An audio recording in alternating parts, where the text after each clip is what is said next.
Hello everybody, I'm Eternal Flame here, and we're doing a chapter review. Yeah, that's right, we're actually doing chapter reviews nowadays. A new year, new me, so let's actually get into this chapter review, because this was a really hype chapter review, and this one in particular I really wanted to do a chapter review for, because if you were there for the spoiler video, you'll know I really liked one of the dialogues in particular, so I really wanted a chance to go in depth with it in this video.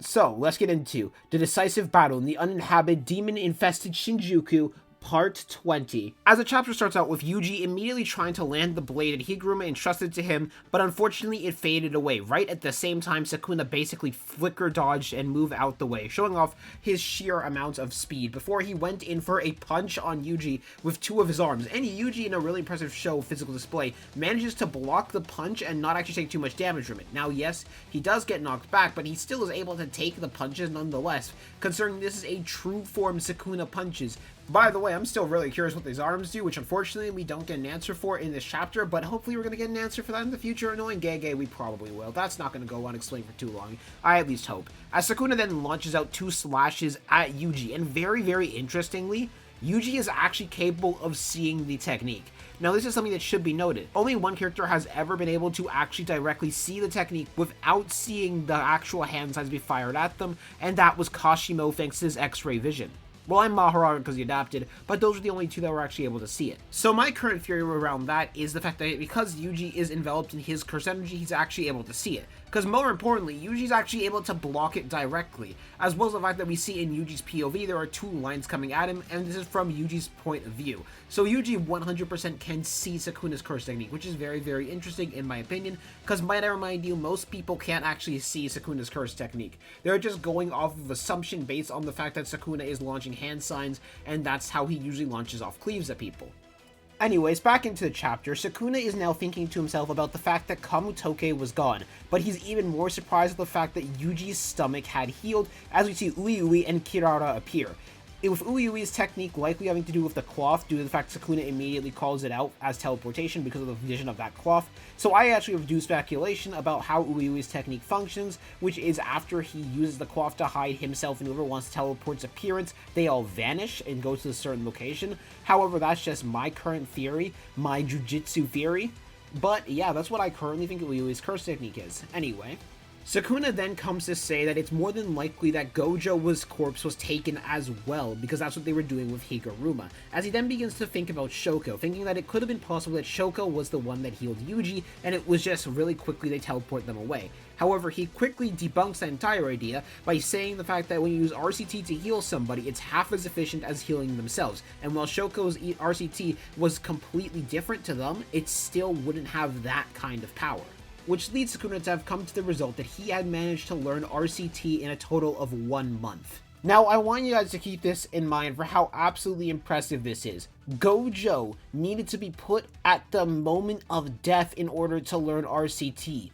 Higuruma needed to be basically bullied into learning RCT, and yet Yuji, just off the pressure of having to fight Sukuna, eventually learned RCT. Now, I did have a theory back in chapter 214 when Yuji got punched in the gut, that's when you learned RCT, but considering that this is what Sukuna is saying now, no, Sukuna knows that Yuji just learned RCT in that month time skip, which is absolutely insane. And just to address this entire Gojo thing, because I know a lot of people are going to be Gojo copers, I do need to say this: if there wasn't enough time for Yuji's little injury to be healed through Shoko alone in that small amount of time, I'm sorry, the likely chance that Gojo is getting healed is slim to none. Like, I'm sorry. Now, yes, I do know that Yuji got a hole in his gut. The difference is one got cut in half. But yeah, now that I've addressed the Gojo copers for a moment and why I just don't think it's likely that Gojo's coming back, if you still have your copium, you can still have it. I'm not saying you don't have to have it.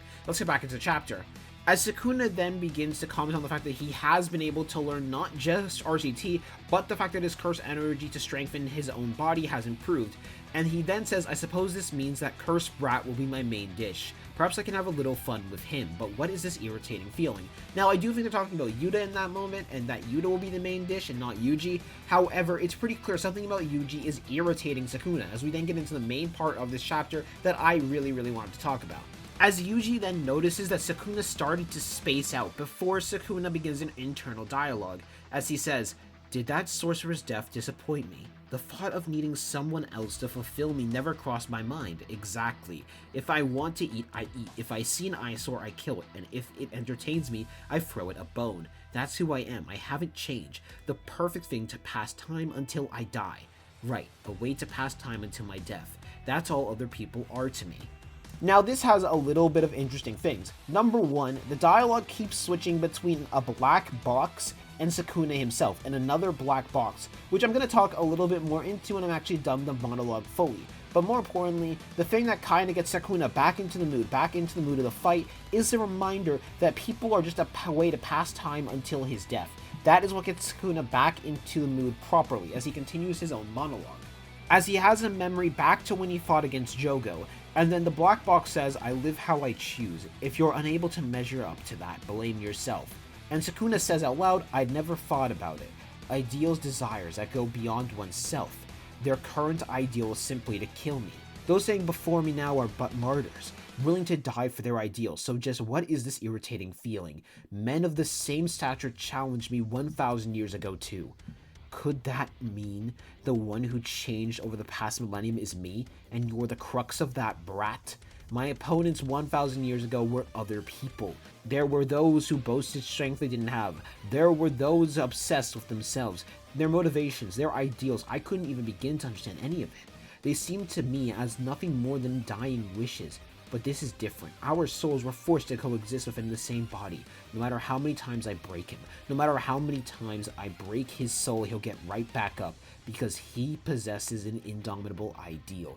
The idea that a weakling far, far below me can rival me with nothing but strength of will and maintained ideals. That is something deeply unpleasant. My capabilities were simply too great. I wasn't bound by ideals. In fact, I loathe them. That's the sort of human I was. Don't consider this to be a change of plans. Right now, just this once, I've decided to take your ideals and mince them to bits. Now, in my opinion, this is by far and away the most important part of this entire chapter.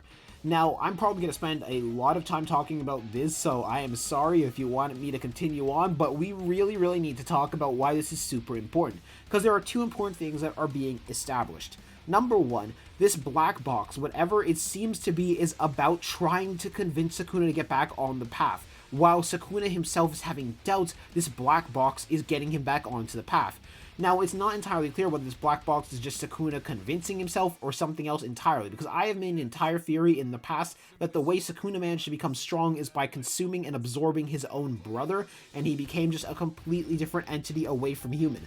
And this might be supporting that. I want to make an entire theory video sectioned and focused around that and what this black box is, because I'm not entirely sure whether this is just Sukuna trying to convince himself, and I'm looking way too deep into this, or if this is an entirely different entity, making sure Sukuna stays on the path that he picked until the day he dies. I really find this interesting, and I really want to talk about this on an entirely different video, because there are so many possibilities for what this could really be. However, it's this monologue that's even more important, and what this monologue is basically about. This monologue has two things that it's about. The first thing is about everyone else who's fought Sukuna in the past has had their own reasons, their own selfish reasons, whether it was because they were obsessed with their own power, obsessed with their own hype, whether because they wanted to make sure their ideals came true, or even with the fact they were just so obsessed with themselves that they were willing to do this, that Sukuna didn't understand them, and he could always see that in people. However, he could see that wasn't the case with Yuji because the two of them shared a body, the two of them shared thoughts, so he knows Yuji is really just about this, that Yuji really wants Sukuna dead for the sake of his own ideals, for the sake of good. That is what is getting on Sukuna's nerves, and it's the fact that Yuji has managed to get as powerful as he has through the power of ideals. Of course, Yuji's not on the same level of Sukuna, not even close yet. However, it's the fact that Yuji has managed to grow, the fact that Yuji has managed to do things like learn reverse curse technique and strengthen his basic curse energy reinforcement just through the power of ideals and desire is completely against Sukuna, because Sukuna doesn't care about ideals or desires. Those things come secondary to him. The main thing that's important is the fact that you're powerful. That is all that is supposed to matter to Sukuna. But someone who isn't powerful but still able to carry on these ideals and desires is still able to fight back against him, and it's absolutely amazing. This is by far one of my favorite parts of the chapter, and I need an entire video just analyzing and breaking down this speech, because I can't do it justice in a chapter chapter review, but this monologue is by far and away the most important part of this chapter because it really shows the dynamic between Sukuna and Yuji, and especially this final part, which I believe is going to be Sukuna's undoing. The fact he wants to break Yuji's ideals. That is what he wants to break, most of all to prove himself completely right, and I think that's going to be the thing that ends up biting Sukuna in the back. His choice to, instead of trying to just kill Yuji right now, instead to break his ideals. That is what's going to allow Yuji to grow. As it was then, a star appeared alongside the Kogane announcing a new rule. A player has added a new rule to the culling game. Rule 15. Authority to begin the great merger between Tengen and humanity has been transferred to Fushiguro Megami, Kenjaku's insurance. As we then see Sukuna eat a little ball, and I have a theory about what this little ball is, and long story short, I think that ball is a mini Uzumaki. But I'm going to talk about that later on in another video as well. I have so many videos planned, so much theory crafting from this one singular chapter. Y'all are going to be eating good this week.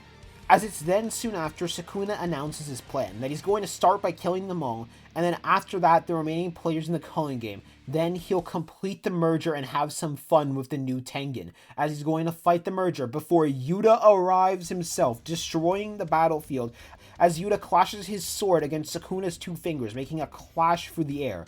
And then Sukuna then says, "Put up a good fight now. If you don't kill me, everyone you want to save will die." Before Rika immediately slams their hand down on Sukuna. Rika's new hand being the size of Sukuna, showing just how massive Rika is in comparison to what they were before.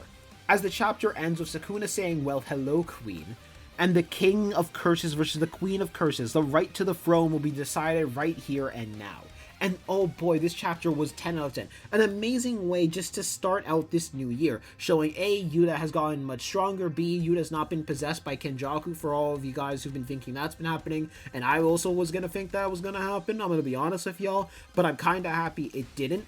And also, just this dialogue, this beautiful dialogue between Sukuna and Yuji. It was amazing. I absolutely love it. This is by far and away one of my favorite chapters in all of Jujutsu Kaisen. And finally, the reveal that Yuji is RCT, that I'm really, really excited for. Taking Yuji into future versus debates is going to be so much more fun the more and more time continues. However, that's the end of this video. I want to know what you guys think of this chapter review. I'm going to see y'all later. Peace out.